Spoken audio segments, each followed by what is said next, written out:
말씀을 듣도록 하겠습니다. 그 앞에 다니엘 7장은 다니엘의 기도에 대해서 5월 3일 금요일 저녁에 우리가 한번 살펴보았습니다. 이렇게 다니엘은 역사의 격변기, 또 시대가 바뀌어지는 시대, 즉 이때는 언제냐면 바벨론이, 그 막강한 바벨론이 망하고 이제 페르시아가 부사하던 때입니다. 그때 다니엘이 하나님의 말씀을 보다가 역사에 대한 하나님의 섭리, 하나님의 약속을 발견하고 그 약속의 말씀을 부여잡고 이제 하나님 앞에 엎드려 기도했습니다. 오늘 본문도 마찬가지입니다. 10장 1절에서 다니엘이 기도한 때를 바사왕 고레스 제3년이라고 했습니다. 고레스 칙령에 의해서 이스라엘이 고향에 돌아간 지 겨우 2년이 지난 해였습니다. 이때 무슨 이유로 다니엘이 21일 동안 금식하고 애통하며 기도를 했겠습니까?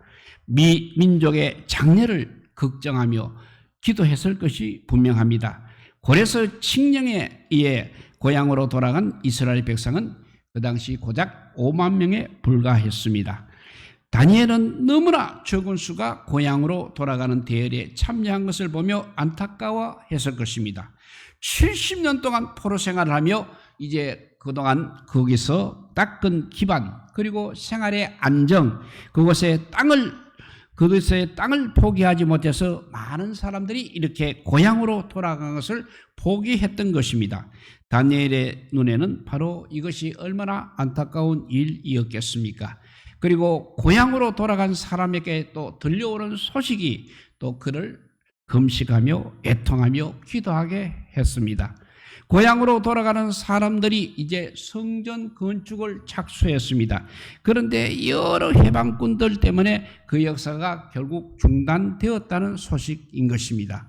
특히 10장 4절에 보면 다니엘이 자신의 환상을 본 날짜를 첫째 달 24일이라고 밝히고 있습니다. 이 날을 우리가 한번 계산해 보면 다니엘이 금식하며 애통하며 기도했던 기간은 6월절이 포함된 세 일해 동안이었음을 알 수 있습니다. 유대인들은 그들의 6월절 명절을 누룩을 넣지 않은 빵을 먹으면서 출애굽할 때 그 간격과 그 의미를 되새기며 보내게 됩니다. 6월절 명절에 누룩을 넣지 않은 이 고난의 떡을 먹으며 자신들이 애굽에서 노예 생활하던 자이며 하나님의 은총으로 약속의 땅을 향해 갈 수 있었음을 기억했습니다.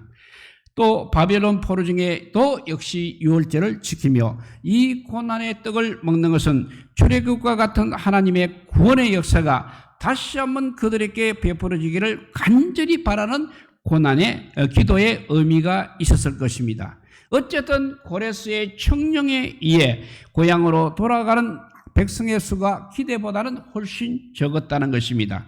출애굽 때는 부녀와 어린아이를 빼고도 장정만 60만 명이었습니다. 그런데 겨우 이제 5만에도 못 미쳤다는 것입니다. 그만큼 신앙이 떨어졌다는 것밖에 다른 이유가 없을 것입니다. 사실 전부 다 믿음이 떨어졌다고 하는 것이 정말 괴로운 것입니다. 그리고 들려오는 소식도 다니엘을 괴롭히고 있습니다. 이것이 바로 다니엘이 21일간 금식하며 애통하며 기도한 이유라 할 수 있겠습니다. 다니엘은 지금 이방 땅에 살고 있습니다. 그렇지만 조국 이스라엘을 위해, 이스라엘을 생각하고 민족을 위해 기도하기 시작했습니다. 민족을 위해 기도하다가 이제 놀라운 환상을 오늘 본문에서 보게 됩니다. 즉 미래의 역사의 미래를 보게 되었다는 것입니다. 오늘 우리도 마찬가지로 다니엘의 기도를 통해서 우리의 기도에 하나님께서 어떻게 역사하시는가를 발견하게 되기를 바랍니다. 첫째, 하나님께서는 우리의 기도를 반드시 듣고 계신다는 사실입니다. 10절부터 12절을 다시 한번 같이 읽도록 하겠습니다. 같이 읽습니다. 보고 한 손이 있어 나를 어루만지기로 내가 떨었더니 그가 내 무릎과 손바닥이 땅에 닿게 일으키고 내게 이르되 큰 은총을 받은 사람 다니엘아, 내가 너에게 이르는 말을 깨닫고 일어서라. 내가 너에게 보내심을 받았느니라. 뭐니라 하더라. 그가 내게 이 말을 한 후에 내가 떨며 일었으니 그가 내게 이르되 다니엘아 두려워하지 말라. 내가 깨달으려 하여 너의 하나님 앞에 스스로 겸비하게 하기로 결심하던 날 전날부터 너의 말이 응답받았으므로 내가 너의 말로 말미암아 왔느니라 했습니다. 여기서 말하는 사람이 바로 천사 가브리엘이라는 것입니다. 다니엘이 20일 동안 기도를 했습니다. 그 기도하던 첫날부터 하나님께서 알고 또 천사 가브리엘도 알았다는 것입니다. 그리고 알았으니까 이미 응답도 받았다는 것입니다. 여러분, 우리의 기도는 하나도 땅에 떨어지지 않는다는 사실을 기억하시기 바랍니다. 우리의 마음과 생각까지도 감찰하신 주님께서는 우리들의 기도를 모두 들으시고 응답하시기를 원하고 계십니다. 그래서 예수님께서는 구하라 그리하면 너희에게 주실 것이요, 찾으라 그리하면 찾아낼 것이요, 문을 두드리라 그리하면 너희에게 열릴 것이니 구하는 이마다 받을 것이요 찾는 이가 찾아낼 것이요 두드리는 이에게는 열릴 것이니라고 했습니다. 하나님께서는 우리의 기도에 분명히 응답하신 분임을 깨달으시기를 바랍니다. 이렇게 첫째, 하나님께서는 우리의 기도를 듣고 계신다는 사실입니다. 두 번째는 우리가 기도한 것 이상의 응답을 받게 된다는 것입니다. 하나님께서는 우리가 기도한 것만 응답하시는 그런 분은 아니시라는 것입니다. 하나님께서 그렇게 인색하신 분이 아니라는 것입니다. 기도한 것 이상, 기도한 것보다 더 많이 응답하시는 분이십니다. 에레미야 33장 2절에서 3절 말씀입니다. 읽을 때 들으시기 바랍니다. 일을 행하시는 여호와, 그것을 만들어 성취하시는 여호와, 그의 이름을 여호와라 하는 이가 이와 같이 이르시도다. 너는 나에게 부르짖으라. 내가 너에게 응답하겠고 너가 알지 못하는 크고 비밀한 일을 너에게 보이리라 했습니다. 여기서 내가 너에게 응답하겠고, 이 말은 하나님의 응답이 여기서 끝나지 않는다는 것입니다. 더 나가서 너가 알지 못하는 크고 비밀한 일을 너에게 보이리라 했습니다. 그러니까 도저히 생각하지도 못했던 일, 꿈에도 생각해 본 일이 없는 일을 하나님께서 기도하게 되면 보여주신다는 것입니다. 그러니까 우리가 기도한 것 이상인 것입니다. 얼마나 놀라운 은혜입니까? 오늘 다니엘의 기도에 대한 하나님의 응답도 마찬가지인 것입니다. 다니엘이 민족을 위해, 나라를 위해 금식하며 기도하고 있습니다. 그런데 한 사람이 나타났습니다. 5절부터 9절에 그 사람이 나오고 있습니다. 앞에 5절부터 9절을 한번 읽어보도록 하겠습니다. 그때 내가 눈을 들어 바라본 적 한 사람이 세마포 옷을 입었고 허리에는 우바스 순금띠를 띠었더라. 또 그의 몸은 황옥 같고 그의 얼굴은 번갯빛 같고 그의 눈은 횃불 같고 그의 팔과 발은 빛난 녹과 같고 그의 발소리는 무리의 소리와 같더라. 이 환상을 나 다니엘이 홀로 보았고 나와 함께한 사람들은 이 환상을 보지 못하였어도 그들이 크게 떨며 도망하여 숨었느니라. 그러므로 나만 홀로 있었어 이 큰 환상을 볼 때에 내 몸에 힘이 빠졌고 나의 아름다운 빛이 변하여 썩은 듯하였고 나의 힘이 다 없어졌으나 내가 그의 음성을 들었는데 그의 음성을 들을 때에 내가 얼굴을 땅에 대고 깊이 잠들었느니라. 아멘. 여기서 다니엘의 환상 중에 나타난 이 사람은 누구시겠습니까? 많은 주석학자들이 이 사람은 이 땅에 초림하시기 전에 예수 그리스도이시다고 말하고 있습니다. 사울이 예수 믿는 사람을 잡아냈고 다메섹으로 갔을 때 예수님께서 나타나셨습니다. 그때 함께 가던 사람이 있었습니다. 그런데 그들은 소리만 듣고 아무도 보지 못했습니다. 오늘 본문 7절에도 환상 가운데 나타나신 주님의 모습을 다니엘만 보았습니다. 그런데 함께 갔던 다른 사람들은 전혀 보지 못했다고 했습니다. 7절을 다시 한번 보면 이 환상을 나 다니엘이 홀로 보았고 나와 함께한 사람들은 이 환상을 보지 못하였어도 그들이 떨며 도망하여 숨었느니라 했습니다. 주님께서 나타나는 자리에 다 함께 있었을지라도 주님께서 보여주시고자 하는 사람만 주님을 볼 수 있었다는 사실입니다. 밤모습에서 종말에 대한 환상을 보던 사도 요한이 묘사한 그리스도의 모습과 오늘 본문의 모습은 너무나도 비슷합니다. 이런 점을 종합해 볼 때 지금 다니엘 앞에 나타나신 분은 바로 성육신하기 전에, 구약이니까 성육신하기 전에 예수 그리스도인 것이 분명한 것입니다. 사랑하는 성도 여러분, 기도하는 중에 어떤 응답을 받고 어떤 환상을 받고 어떤 놀라운 일을 체험했다고 할지라도 그리스도를 만난 것만큼은 못하다는 것입니다. 우리가 이 땅에서 예수 그리스도를 만나 배울 수 있다는 것은 그야말로 은총 중에 은총인 것입니다. 또한 다니엘은 민족의 장래에 대해서 걱정하며 기도하기 시작했습니다. 그런데 하나님께서는 이스라엘 민족의 역사뿐 아니라 세계의 종말, 역사의 마지막까지 보여주셨다는 것입니다. 그것이 앞으로 나오는 11장과 다니엘 11장과 12장의 내용이 되겠습니다. 다시 에레미야 3장 3절의 말씀을 한번 읽어봅니다. 너는 나에게 부르짖어라. 내가 너에게 응답하겠고 너가 알지 못하는 크고 은밀한 일을 너에게 보이리라 했습니다. 여기서 크고 은밀한 일을 너에게 보이리라 했습니다. 하나님께서는 기도하는 다니엘에게 미래를 보여주셨습니다. 역사의 종말까지 계시하셨습니다. 그러니까 생각지도 못했던 은혜를 받은 것입니다. 사랑하는 성도 여러분, 지금 기도하고 계십니까? 우리의 기도가 하나도 땅에 떨어지지 않고 하나님께서 모두 듣고 계신다는 것을 믿습니까? 우리들이 기도한 것 이상, 또 우리들의 생각, 판단, 계획 그 이상으로 하나님께서 우리들을 위해서 계획하시고 뜻을 품고 계신 것을 믿으십니까?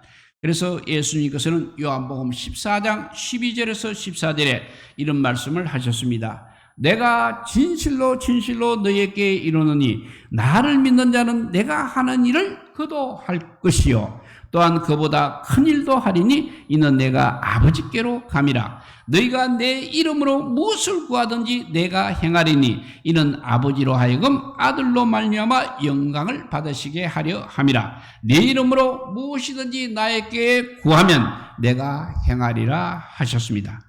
기도는 인간의 뜻과 인간의 계획을 이루는 작업이 아닙니다. 하나님의 계획과 하나님의 섭리를 이루어가는 작업이 기도입니다. 아니, 하나님의 계획과 섭리에 우리가 동참하는 과정이라고 할 수 있습니다. 그래서 하나님께서는 늘 이렇게 기도하는 자를 통해서 일을 하시는 것입니다. 기도한 자를 통해서 역사를 이끌어 가시는 것입니다. 바로 이것이 인간이 인간의 생각과 한계를 뛰어넘어 이래 가시는 우리 하나님의 방법인 것입니다. 그래서 우리는 기도해야 하는 것입니다. 기도할 때 하나님의 계획이 드러날 것입니다. 기도함으로 우리가 그 하나님 일에 동참하는 것입니다. 기도를 통해서 하나님 나라는 완성될 줄을 믿으시기 바랍니다.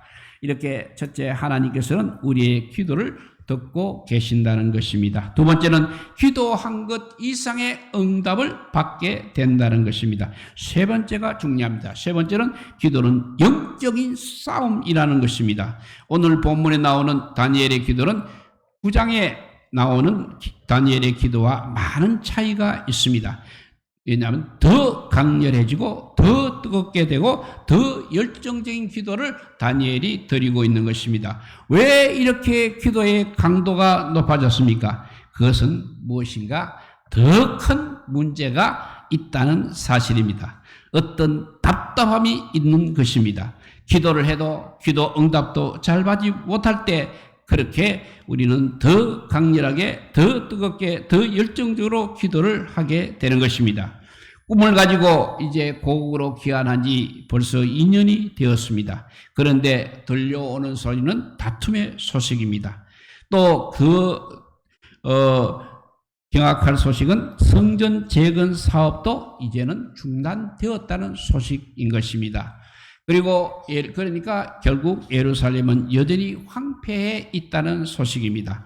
여전히 문제가 있는 것입니다. 여전히 답답한 것이 해결되지 않고 있습니다. 그래서 다니엘은 금식하며 예통하며 기도하기 시작하였습니다. 21일간 작정하고 기도했습니다. 21일이 되도록 응답이 없습니다. 다니엘의 기도가 더욱 절박할 수밖에 없는 것입니다. 그런데 왜 그때까지 기도에 응답이 없었습니까? 그 이유를 13절과 14절이 밝히고 있습니다. 13절 14절을 읽어봅니다. 그런데 바사 왕국의 군주가 21일 동안 나를 막았으므로 내가 거기 바사 왕국의 왕들과 함께 머물러 있더니 가장 높은 군주 중 하나인 미가엘이 와서 나를 도와주므로 이제 내가 마지막 날에 내 백성이 당할 일을 내게 깨닫게 하러 왔노라 했습니다. 여기서 바사 왕국의 군주가 나를 막았기 때문에 응답이 늦어졌다고 말하고 있습니다. 바사 왕국의 군주, 이것은 영어 성경에 보면 악마라고 했습니다. 에블 스프리트, 악마라고 했습니다. 그러니까 하나님의 응답을 사단이 막았다는 것입니다. 에베소서 6장에 보면 영적 싸움에 대해서 말하면서 그 싸움의 상대를 이렇게 정의하고 있습니다. 에베소서 6장 12절입니다. 우리의 씨름은 혈과 육을 상대하는 것이 아니요 통치자들과 권세들과 이 어둠의 세상 주관자들과 하늘에 있는 악의 영들을 상대함이라 했습니다. 사단은 우리가 아는 대로 타락한 천사입니다. 그들이 지금 세상을 다스리고 있습니다. 그래서 마귀를 이 세상의 신이라고까지도 말하고 있는 것입니다. 그런데 에베소서 2장을 보게 되면 우리가 구원받기 전의 상태를 이렇게 묘사하고 있습니다. 그때 너희는 그 가운데 행하여 이 세상 풍조를 따르고 공중의 권세 잡은 자를 따랐으니 지금 불순종의 아들들 가운데서 역사하는 영이라 했습니다. 이 세상 풍조, 곧 마귀가 다스리는 세상의 간섭들을 따랐다는 것입니다. 마귀가 예수님을 시험할 때 세 번째 시험에서 마태복음 4장 8절에서 9절을 보면 이렇게 유혹합니다. 마귀가 또 그를 데리고 지극히 높은 산으로 가서 천하 만국과 그 영광을 보여 이르되 만일 나에게 엎드려 경배하면 이 모든 것을 너에게 주리라 했습니다. 이 말에는 천하 만국이 자기 마귀의 것이라는 전제가 들어있는 것입니다. 그런데 예수님께서 이것이 어디 너의 것이냐 이렇게 말씀하지는 않으셨습니다. 그것을 그대로 인정하면서 성경에 어떻게 대답했냐면 하나님만 경배하고 하나님만 섬기라고 대답을 하셨습니다. 이 세상에서 성도들의 일에 해방을 놓고 이 세상의 싸움과 분쟁과 미움을 가지게 하는 악한 세력이 분명히 이렇게 존재하고 있다는 것입니다. 그래서 하나님의 응답이 늦어지는 것이라고 말하고 있는 것입니다. 그러면 어떻게 천사 가브리엘이 다니엘에게 왔다고 했습니까? 미가엘이 와서 나를 도와주므로 라고 말하고 있습니다. 가브리엘 천사의 길을 막고 있는 악한 영과 싸움에서 미가엘이 와서 도와주었기 때문에 비로소 올 수 있었다는 것입니다. 지금도 이렇게 공중에서 지상에서 영적인 싸움이 벌어지고 있는 것입니다. 이 땅에서 일어나는 모든 불행, 모든 분쟁, 싸움, 갈등은 모두 다 이러한 영적 싸움의 반영이라는 것입니다. 그런 의미에서 다니엘의 기도는 영적 전쟁이요 영적 싸움의 기도이라 할 수 있겠습니다. 처음부터 금식하며 그래서 다니엘은 기도했습니다. 21일 이제 작정 시간이 다 채워지자 응답이 왔습니다. 다니엘의 기도가 악한 영의 해방을 물리치고 하나님의 역사와 하나님의 임재를 드러내었습니다. 다니엘이 기도하고 응답받는 모습을 한번 생각해 보십시오. 여러 차례 힘이 빠졌다는 소리를 하고 있습니다. 8절 하반절에 보면 내 몸에 힘이 빠졌고 나의 아름다운 빛이 변하여 썩은 듯 하였고 나의 힘이 다 없어졌으나 했습니다. 그리고 17절에 가서도 내 몸에 힘이 없어졌고 호흡이 남지 아니하여 싸우니 내 주의 이종이 어찌 능히 내 주와 더불어 말씀할 수 있으리까 했습니다. 기도는 이렇게 힘이 드는 것입니다. 영적 전투에 돌입하는 기도는 그야말로 생사, 죽느냐 사느냐 하는 기도인 것입니다. 정말 생명을 거는 기도입니다.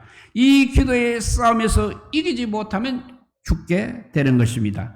예수님께서도 게르세마네 동산에서 땀방울이 변하여 핏방울이 되도록 기도하셨습니다. 생명을 건 기도를 하셨다는 것입니다.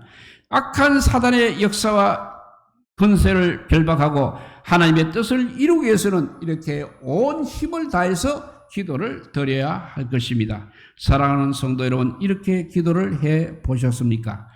기도에 자신의 생명을 걸고 끈질기게 매달려 보셨습니까? 우리는 때로 땀방울이 핏방울이 되기까지 엄청난 고난과 수고를 동반한 기도를 드려야 할 때가 있는 것입니다. 지금이 바로 그때인 것입니다.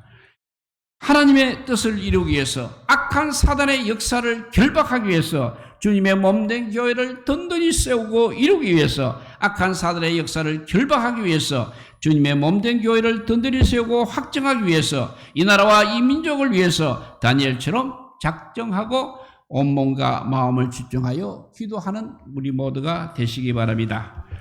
오늘 첫째, 하나님께서는 우리의 기도를 듣고 계신다고 했습니다. 두 번째, 기도한 것 이상의 응답을 받게 된다고 했습니다. 세 번째는 기도는 이렇게 어려운 영적 싸움이라고 했습니다. 네 번째, 이러한 기도에 우리 하나님께서 힘을 주신다는 것입니다.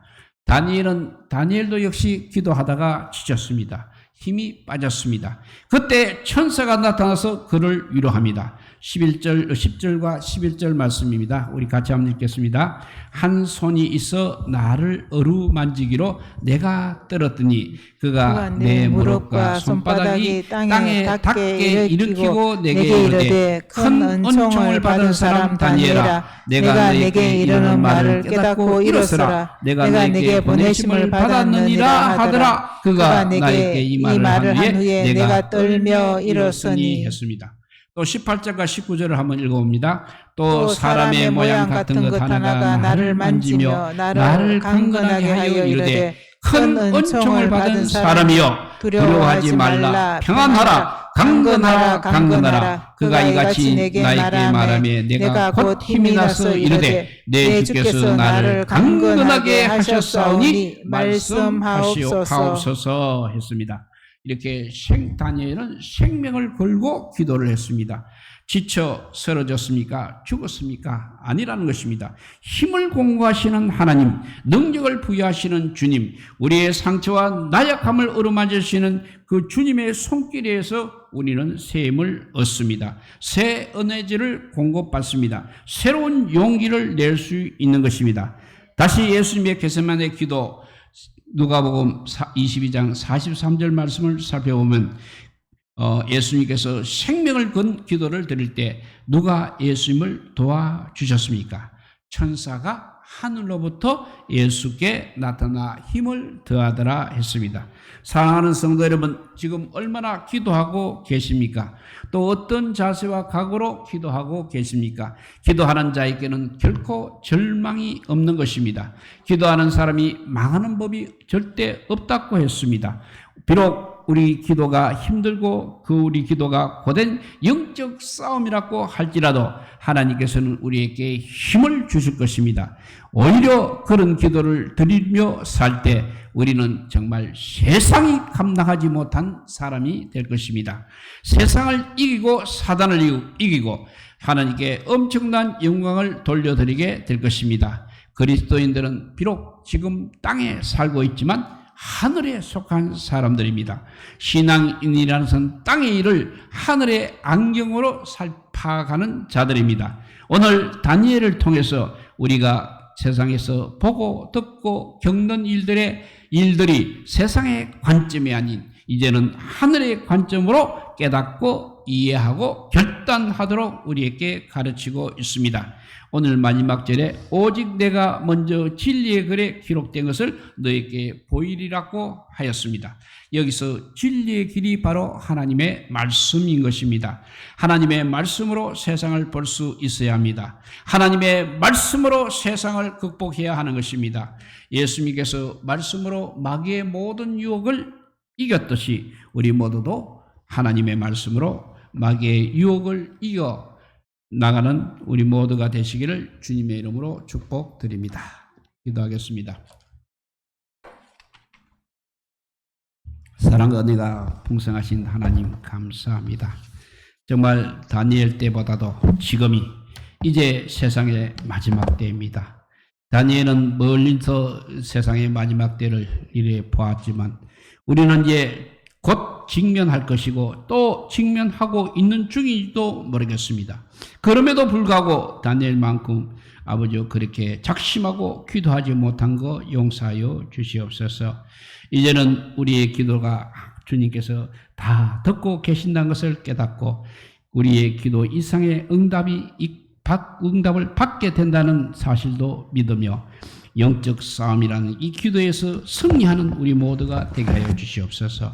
우리가 승리하기 위해서는 우리의 힘으로 능으로는 할 수 없으나 하나님께서 성령 하나님께서 힘을 주신다는 사실에 더 격려를 받게 하여 주셔서 정말 기도의 자리에는 우리가 빠지지 않게 하여 주시옵소서. 다른 세상의 어떤 즐거운 잔치보다도 기도의 자리에 나타나서 나를 위해서 세상 마지막을 바라보면서 하나님 앞에 기도하여서 한 생명이라도 더 구원의 길로 인도할 수 있는 우리 모두가 되게 하여 주시기를 간절히 빌고 원하오며 이런 모든 말씀 아무 공도 없으나 우리 구주 예수 그리스도 이름으로 기도드리옵나이다. 아멘. 우리 찬송가하고 기도 제목 나누